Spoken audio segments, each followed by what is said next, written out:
Hello, my name's Elsie. I'm 28 years old, and I gave birth to my beautiful son nearly a year ago. As much as I would love to say that these past few months have been amazing, I have to admit that it hasn't been. Let me start from the beginning. The first thing you should know about me is that I'm the daughter of a single mother who raised me in poverty. I've seen a woman juggle 4 jobs just to make sure that I had food on my plate and a good education. There's nobody in this world that I respect and I admire more than her. Seeing her work so hard inspired me to do the same, and I managed to get into a great college with a full scholarship. I picked up a few odd jobs to manage my expenses as well, and I was living well. During my last year of college, I met my now ex-husband, Peter. Peter and I met at the coffee shop that I worked at. He was a regular and happened to turn up one day at closing time when I was the only one there. We got to talking and we decided to go on a date. One date turned into many more, and then we were in an official relationship. One thing about Peter, he came from a very privileged background, and he let that show in every way possible. He never wore cheap clothes and almost always had the best version of every electronic gadget. He even had his own house by the age of 22. Anyway, I didn't care for his money. I knew firsthand how money never made me as happy as I was when it was only my mother and me. Peter and I got married after dating for 3 years. It was honestly one of the best days of my life. About 2 years after we got married, we were both ready to start trying for a baby. I got pregnant pretty quickly, and before I knew it, 9 months had passed and I was nearing my due date. Now, I wanted my mother to be by my side while I was giving birth because I wanted her to be there with me at all major milestones of my life. Unfortunately, my mom had to work, so she couldn't attend. My mom continued to work hard and refused to let me help out with money at all. The only way she'd accept help is if I bought her groceries or other important things that she probably wouldn't have been able to afford, so I did that instead. Anyway, I ended up giving birth to the most beautiful, perfect baby boy. I was discharged from the hospital the next day, and my mom came over that very day to meet me and the baby. Since it was the weekend, she asked me if she could stay with me and help me recover and get used to having a newborn at home. Of course, I agreed. I made that decision without Peter, so as soon as he got home from work, I informed him of my mom staying with us. "Sweetie, so I need to tell you something." "Yes, what is it?" "So, my mom is in the other room. She came to visit me after giving birth to check in on me and to meet our child." "Okay." "Yeah, and she asked me if she could stay for the weekend, and I said yes." "Elsie, you know I don't like that." "Why?" "I mean, doesn't your mom have to work? She's barely making ends meet as it is." "Yeah, but she took the weekend off just so she could be here with me." "I don't think that's a very smart idea." "Why? What's the problem you have with her being here? It's only one weekend. It's not like she's staying here for a month." "I don't have a problem with her." "Don't even lie. Tell me what the issue you have with her, or so help me God, I'll raise hell for you." "Calm down. Look, you just gave birth and your hormones are all over the place. Why don't we just let this go?" "First of all, don't you dare blame my hormones for this. I am genuinely curious to know why you think it's a bad idea for my mother to be in our house and to be with me after I gave birth. Secondly, we're not letting this go till you answer my questions." "Fine. If you really want to know, I'll tell you. I'm afraid that your mother is going to ask us for help with money because she took these 2 days off." "What? You've got to be kidding me. When has my mom ever asked us for financial help?" "She hasn't. Yet. You never know when she could turn." "You sound insane. This is my mother we're talking about. She refused to take money from us even when she was really struggling. What makes you think she'll ask us for money when we just had a child? Look, you're probably too caught up with your emotions to think logically. But what I'm saying is not that far-fetched either. No, you listen to me. The only person I wanted by my side while I went into labor was my mother. She felt horrible that she couldn't be there, and this is her way of making up for it. And if you really think that she's going to ask for money just because she missed 2 days of work, then I'll pay her that money myself. You have nothing to worry about. Okay, as long as you agree that it's going to come out of your wallet, I don't mind. You are a real piece of work. I hope you know that. I turned around and stormed away from Peter by that point. I couldn't understand why he'd suddenly had a problem with my mother, especially since she had never once given him a reason to believe that she was so cheap as to ask us for money because she missed a day of work for us. Like I said, she never even took money from me before I was married.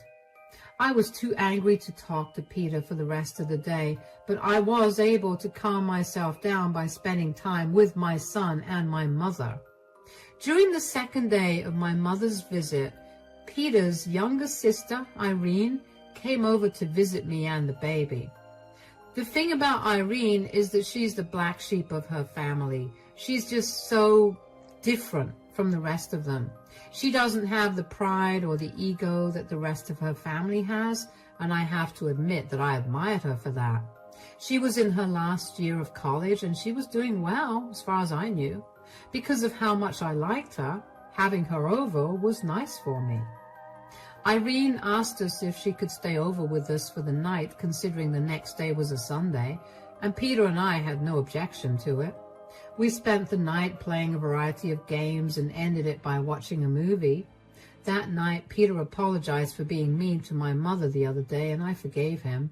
I thought that would have been the end of it, but oh, how wrong I was. Monday morning, as I'm preparing Peter's lunch for him to take to work, I hear Peter furiously running down the stairs.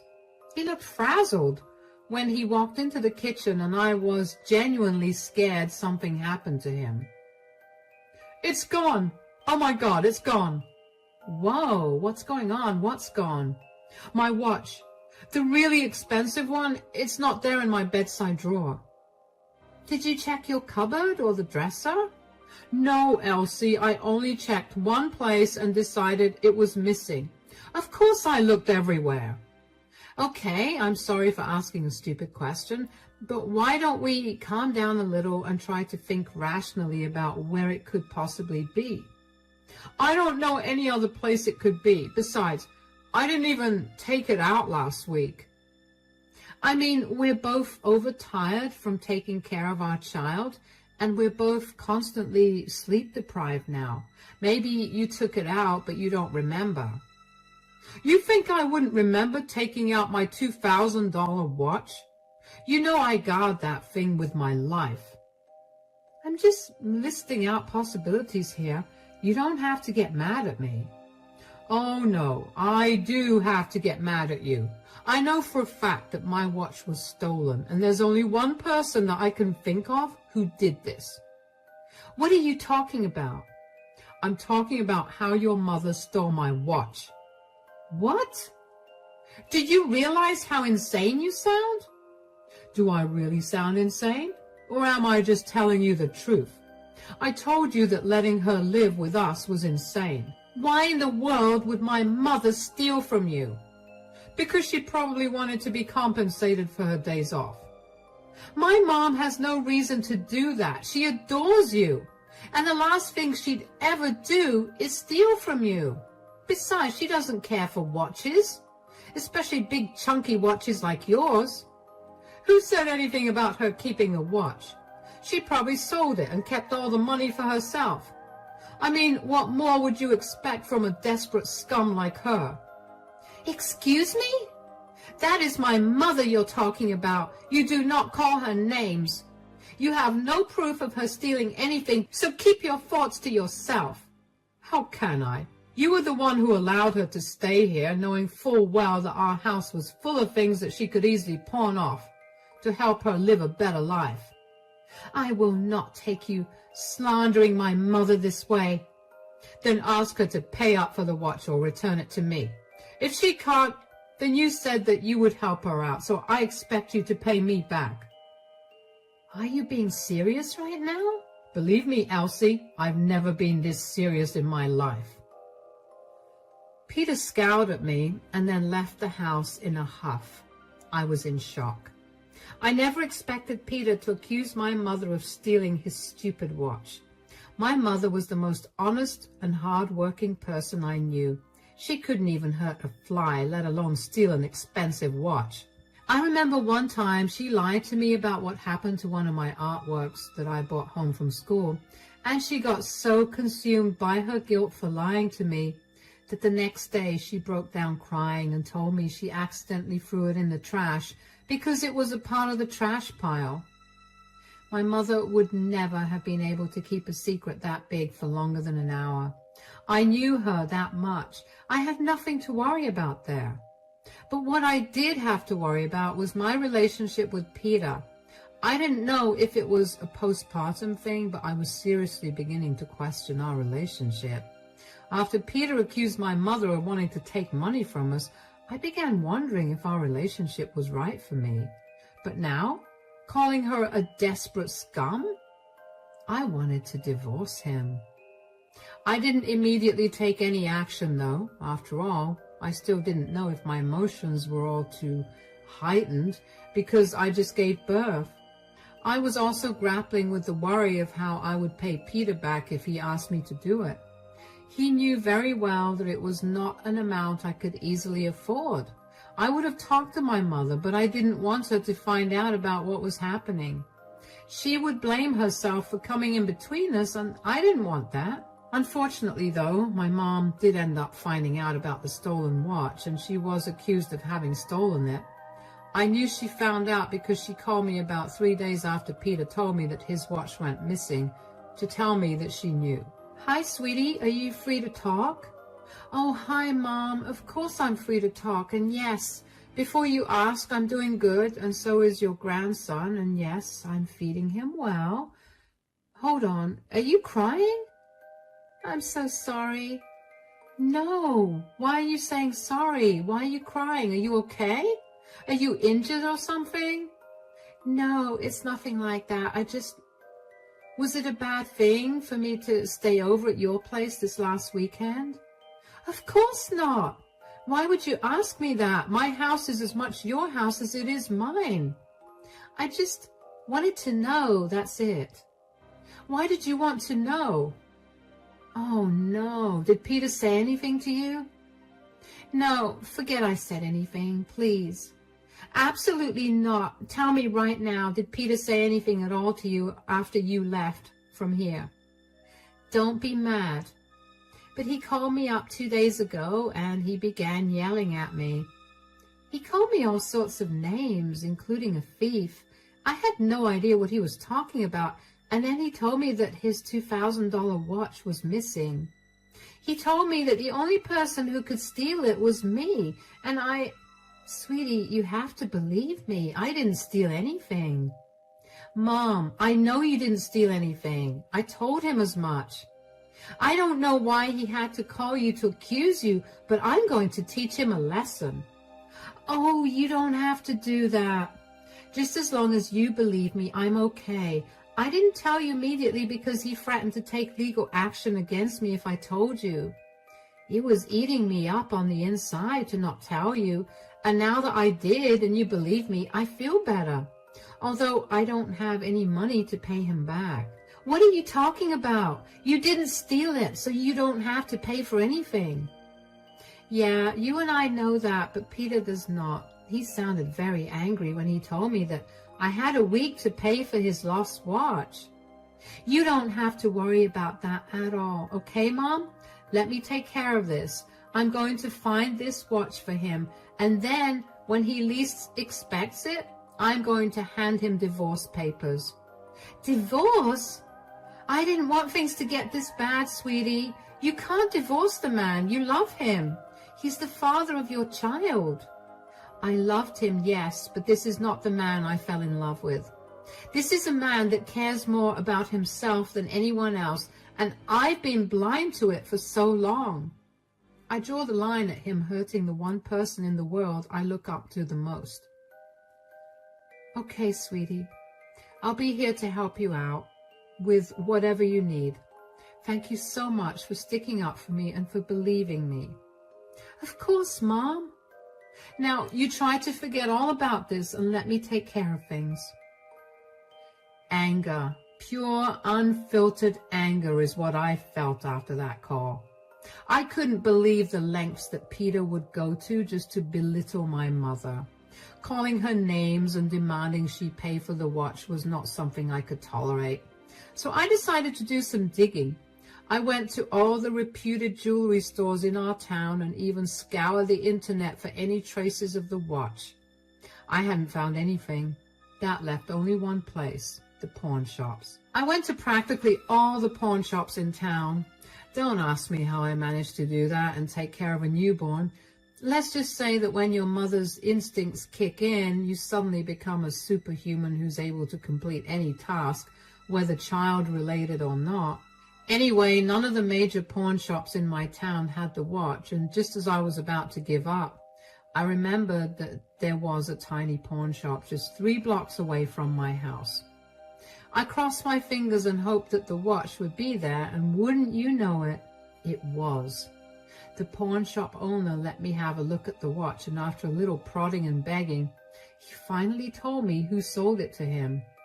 I was so beyond shocked at who stole the watch that I asked him if I could see the CCTV footage of the day.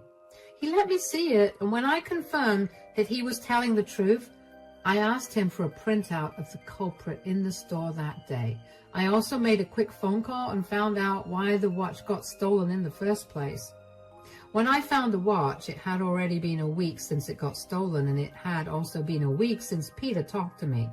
So I couldn't wait to get back home and shove the evidence of the thief in his face. Thankfully, Peter was at home when I got back. So I went around to a few pawn shops today to search for your watch.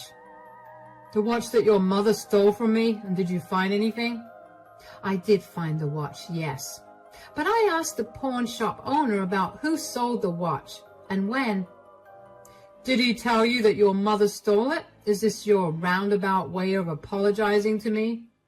No, I have nothing to apologize for. What do you mean? The pawn shop owner told me the funniest thing. Apparently someone did sell him the watch last weekend, and it wasn't my mother. What? Then who was it? It was your sister, Irene. What? That's impossible. I knew you'd doubt me, so I asked the owner to give me photographs of the CCTV footage of the day that Irene walked into the shop and sold him the watch. Here you go. There she is, clear as day, and there is the watch on the counter. And before you question if it really is your watch, the watch is engraved with your initials on the back. But why would Irene steal from me? It's simple. I called your mother, and it turns out that she cut Irene off because she caught Irene stealing from her too. Irene probably got desperate for money and she stole from you. And it was the perfect opportunity for her to come over when my mom was there because she knew how much you looked down on my mom. Look, I'm really sorry. I didn't mean to. Save it. I don't want to hear any apologies from you. All I want is for you to call Irene over and confront her about this whole thing. I'll definitely do it. In the meantime, I know you don't want any apologies, but I really am sorry for all of this and for all the things I said. Are you really sorry? Or is this just an apology meant to make me happy for the moment? Are you going to turn on my mother again when something else of yours goes missing? I explained to you why I thought that way. I still agree with my reasoning. It's just that this time your mom didn't do anything and I was wrong. I'm sorry, okay? Whatever. Just call Irene over so you can talk to her about this. Hearing that Peter still thought he was right for being so elitist made one thing clear in my mind. I needed to divorce him. One of the first things I ever opened up to him about was how much I loved my mother. He knew how important she was to me. He knew how selfless my mother was, yet he couldn't look past her class to see the person she truly was. While Peter called Irene up and asked her to come over to our place that weekend, I went out to file for our divorce. When Peter was at work, I gradually packed up my things and shifted them to my mom's place. My mom was helpful, but she was silent for the most part. I knew that she was inwardly berating herself, but I also knew that I did not have the mental capacity at that point to explain things to her in a better manner. I just always reassured her that she was not the reason for everything that was happening. You know what else is funny, though? Peter never once realized how empty the house was getting with each day that passed. By the end of the week, only the bare bones of our house were there, and Peter barely recognized the difference. That only made me feel better about the decision I made to leave him.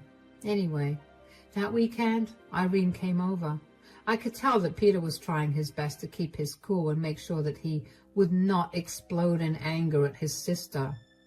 When I opened the door to Irene, she looked pale and sweaty. She nervously greeted me. Hi guys, how's everything going? Irene, sit down. What's going on? I hope everything's fine. It's not. We know what you did. Do you want to explain yourself? What are you talking about? I'm talking about how you stole my $2,000 watch last weekend and then pawned it off. I didn't do that. Save the lies, Irene. Here's the picture proof of you selling it to the pawn shop 3 blocks away. Now explain yourself. Well, I didn't have any money. Mom cut me off because she caught me lying about how much money I needed. She barely gave me much money to begin with, and I was barely getting through each month. I tried for months to find a job, but everywhere I applied either turned me down or never responded. I needed to get some money somehow. So, you couldn't have just asked me for some help. You had to steal from me? You don't think it's humiliating to ask you that? You never miss a chance to shame me for asking you for help, be it money or anything else. Oh, I have to agree with you on that. What? Why are you agreeing with her? Because she's right. You make it so hard for anybody to approach you for help because you always lord it over them as some insult.